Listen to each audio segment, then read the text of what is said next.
নমস্কার, আমি রূপা বলছি। ওয়েস্ট বেঙ্গলের বাংলাভাষী ও অন্যান্য ভাষী যারা আছেন প্রত্যেকের কাছে আমাদের একমাত্র অনুরোধ, শুধুমাত্র চাকচিক্য দেখে সবকিছু অ্যাক্সেস করবেন না।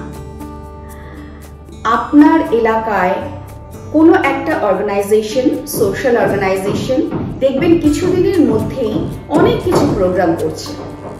প্রোগ্রামের জন্য আপনার কাছে সামান্য কিছু ডোনেশন নিচ্ছে, বেশ ঘটা করে কিছু একটা সোশ্যাল প্রোগ্রাম করছে। প্রোগ্রামের শুরু থেকে শেষ পর্যন্ত প্রেস ফটোগ্রাফার।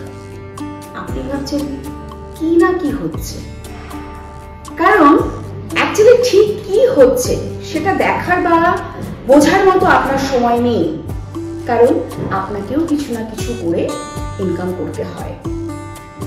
আপনি উপর দেখছেন, উপর জানছেন, মনে রাখবেন এখান থেকেই করাপশনের শুরু। এর থেকেই শুরু হচ্ছে আপনার ওভারলোড, যার ফলে কি হচ্ছে, এই এলাকার মধ্যে ঢুকে পড়ে যেতে সাহায্য করছে নানান ধরনের করাপশন। তারাই একটু একটু করে আপনার এলাকার কর্মকর্তা, উপকারী এবং ডিসিশন মেকার হয়ে উঠছে। এটা ব্লাড ডোনেশন ক্যাম্পের পেছনে থাকে অনেক উদ্দেশ্য,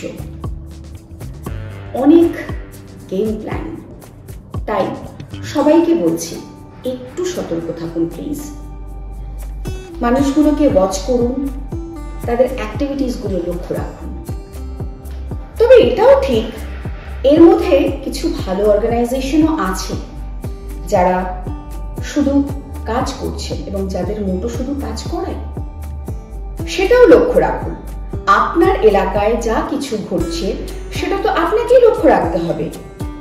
হঠাৎ করে কিছু অবাঞ্ছিতভাবে চলে আসা মানুষগুলোকে একটু ওয়াচ করুন না, তাহলেই দেখবেন, বুঝবেন অনেক কিছু। আমরা যা হারিয়ে ফেলেছি বা হারিয়ে ফেলছি তাকে পুনরুদ্ধার করা রাতারাতি তো সম্ভব নয়, তাই একটু অপেক্ষা তো করতেই হবে। অপেক্ষা করুন, আবার আসুন।